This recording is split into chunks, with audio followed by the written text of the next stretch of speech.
Ollie here, and this is my review of Black Orchid, the fifth story of the 19th season of classic Doctor Who, starring Peter Davison as the Fifth Doctor.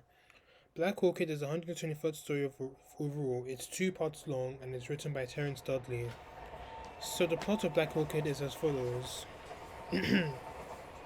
England, 1925. The TARDIS materializes on a quiet railway platform, where the Doctor, Tegan, Adric, and Nissa soon discover they are expected an afternoon cricket match.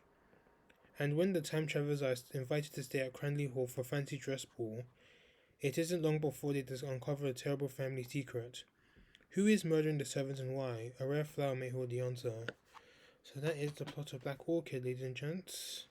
So Black Orchid, I think, is a very good story. It's quite fun, and seeing as it's only a two-parter, meaning that it's filler, yes, but it's a very light-hearted story that's needed very much after the hell the Doctor and his companions went through back in the during this season, and it's a nice way to ease us into one of the biggest. It's a nice way to ease us because one of the biggest stories in Doctor history is about to air. It pretty much airs after Black Orchid. So I think the production of Black Orchid was very well done. The ratio of location filming and studio film was like 50-50, but they were very well done. I do like how the TARDIS pretty much landed on the railway platform, and I liked the Cranley Hall location. Yeah, it looked very much like your average period drama, and the Doctor just walked into the plot with his TARDIS.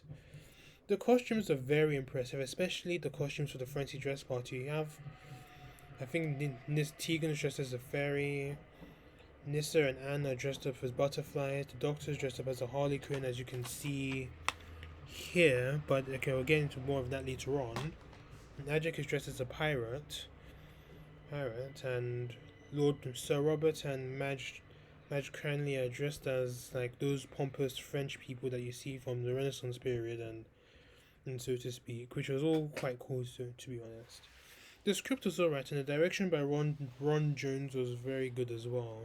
I thought the plot was very good and quite unique, and Black Orchid is the first story since The Highlanders in season 4 that's a pure historical story, meaning that there's no sci-fi element in the story aside from the TARDIS and the Doctor himself, and no other alien, and the villain wasn't an alien that just wanted to take over the world or a human that wanted to take over the world. It's just an ordinary human, and we don't actually see any more pure historicals after this story. As I'm making the story, because there could be a pure historical that'll come up at some point, but there haven't been any televised pure historicals ever since Black Orchid.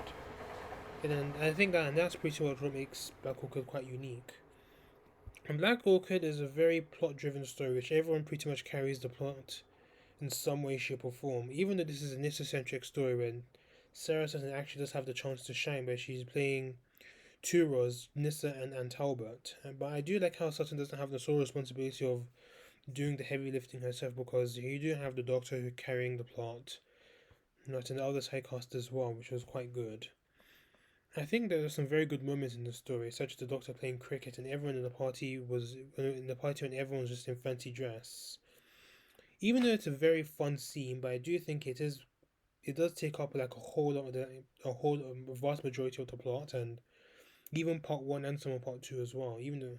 But I do admit it is a very fun scene, especially when Nissa and Anne especially where we see Tegan, Nissa and Anne doing the Charleston, and obviously you do get to see Tegan showing Nissa how to do the Charleston, which was quite impressive, so to speak. I do like the climax of the story when the Doctor was able to save Nissa from George when he fell to his death. But so when the Doctor was able to save Nissa before George fell to his death. And even though the start of the story was quite grim, because at the start you see George strangling one of the servants to death, which was quite grim, so to speak, even though it was quite a very light-hearted story. So on to the acting, which I thought was alright and quite good. I think Peter Davison did a very good job in the story. I can tell that he was having fun with the story, and he actually do get to see the Doctor play cricket, and I think it was pretty much established into the Fifth Doctor's character, hence the cricketer's costume he's wearing, and I've actually forgot to mention this in my Castrovalva review. I also do like at the start how Robert referred to a famous cricketer as the Master, who was called for the Doctor. And obviously the Doctor got confused what he thought of his enemy, the master. But then the doctor was actually, he was talking about Smitty's friend, the doctor, who pretty much the doctor pretended to be for some odd reason. No, for not some odd reason, but he thought, no, they thought he was being called. But the doctor does spend a good chunk of part one wandering the hallways in his bathrobe, and that's where he discovers the dead body. And this is obviously in the second half of the first part, and then in part two, he is accused of being the murderer because the murderer, who was George, was wearing a man who was wearing the Harlequin costume, and obviously Anne had arranged one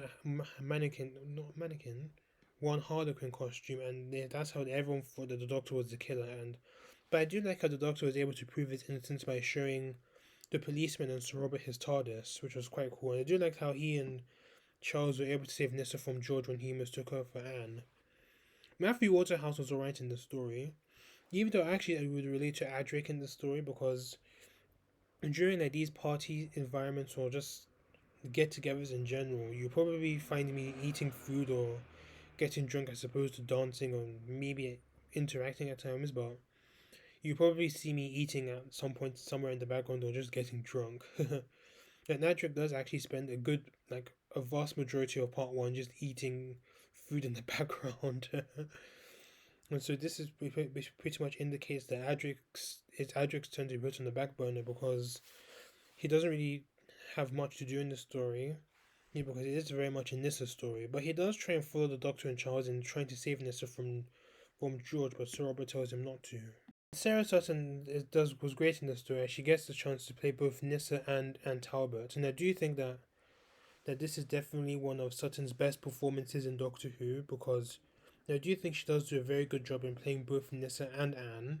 Even though Nissa doesn't really get to do a whole lot in the story, but I think Anne is pretty much the one that actually does actually contribute to the plot just a teensy bit. Well, Nissa as well because she does look like Anne. But Nissa does actually get captured by George when he thinks that she's Anne, and because they're pretty much wearing the same outfit because they wanted to prank some of the guests at the party by wearing the same outfit, which was quite interesting to say quite interesting to say the least. And of course, we have Janet Fielding. I thought she was quite good. Tegan finally accepts the fact that the Doctor might not be able to get her back to Heathrow, so she just takes it in stride. Tegan doesn't really have much to do in the story, and she's pretty much put on the back burner as well. But she does teach Nissa how to do the Charleston, and she's the only one that can actually tell the difference between Nissa and Anne because Anne has a mole on her chest and Nissa doesn't. So yeah, but even though the three companions don't really do as much as well, and the Doctor doesn't do a whole lot as well, but they all pretty much had fun in making the story, which I quite admire. And I think Sarah Sutton actually did say herself that this was her favorite story that she did for Doctor Who.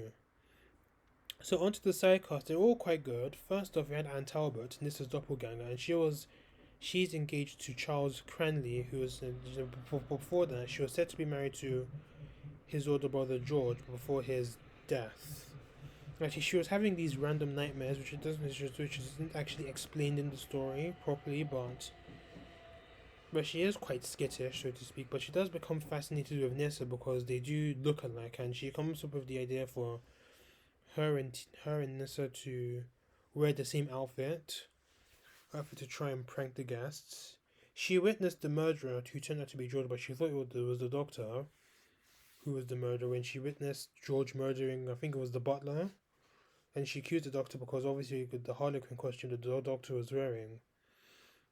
As I said, she was an alright character, quite skittish, but I think Sarah Sutton did do a good job portraying Miss Anne Talbot.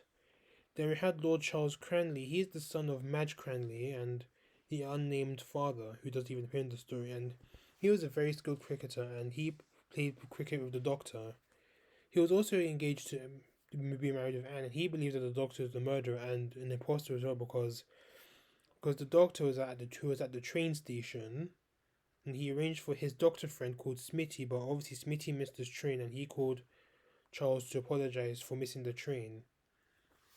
But then obviously when he found out that he found out the Doctor was innocent when he saw the TARDIS and he saw George, who turned out to be the murderer, but then George obviously fell to his death when Charles tried to comfort George, but he ended up falling from the roof, and to his death. But he did actually aid the Doctor in saving Nessa from George, which was quite interesting.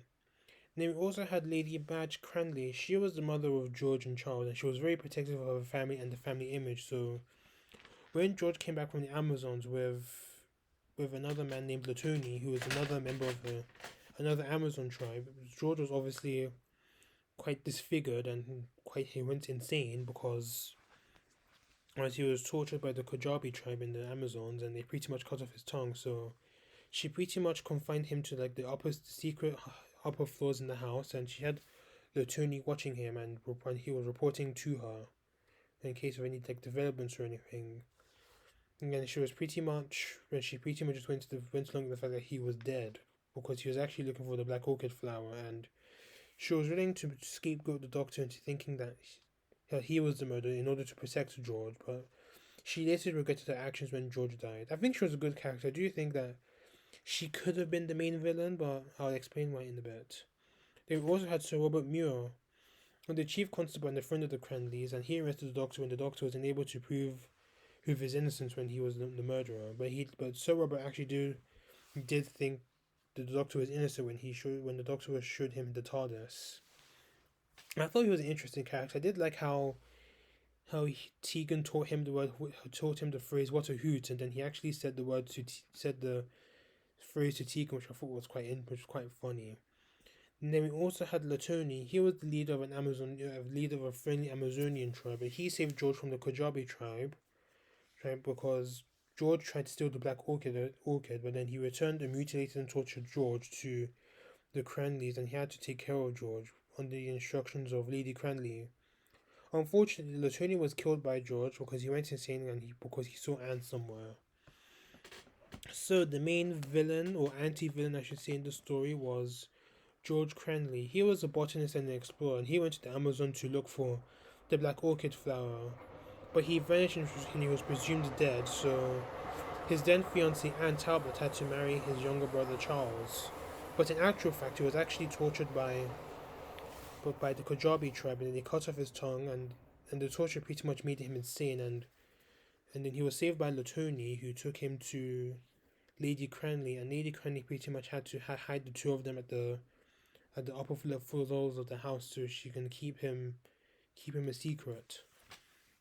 And he was there for like 2 years, and George was obviously in love with Anne, and then he pretty much stalked her, and I think this hence the reason why she was having these weird dreams, so to speak. But then he was able to escape by starting a fire in his room. He killed Latoni, kidnapped Nissa, captured Nissa, and took her to the rooftops, thinking that he was Anne, even though Anne was pretty much on the ground floor of the house. But then he pretty much fell to his death when George tried to like hug his brother Charles, and after he let Lissa go.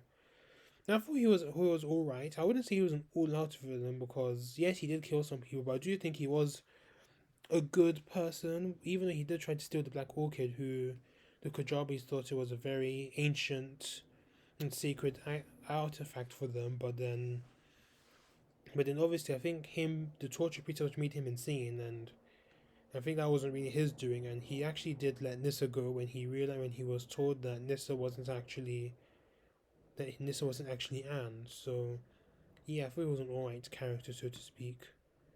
Now, I do think Black Orchid does have its faults. For example, I do think George shouldn't have really been made a villain. I do think he could have been like a side villain, but I do think that Lady Cranley could have been the main villain because she was pretty much willing to let the Doctor be sent down for murder. And I think she could have there could have been at least, I think she could have been the one like orchestrating the murders to like cover it up so she can protect her son George. Even though that would have made her like an anti-villain as well, but I think she could have been like more dastardly, and we should have probably seen Charles and Anton and maybe even George disown her afterwards. But even though Lady Cranley did actually regret doing all these things, and she does obviously apologize to the Doctor, and she thanks the Doctor for the Doctor and his companions and staying behind after the funeral. But I think she would have been the major threat if the story was longer. And obviously, I do think Adric and Tegan don't really have much to do, and they're pretty much put in the backbone in the story. Even though Adric does try and save save Nissa from George, but he's told not to, and Nissa and Tegan actually knows the difference between Anne and Nissa. But I think the plot does start to fall apart in the last part, and where the doctor, and I think the part when the doctor is able to prove his innocence was actually rushed a little bit.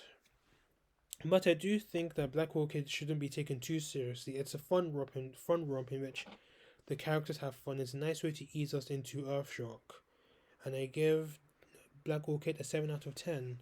So my next review will be Earthshock, one of the famous Doctor Who stories ever, which sees the Cybermen return after, I think it was 7 years.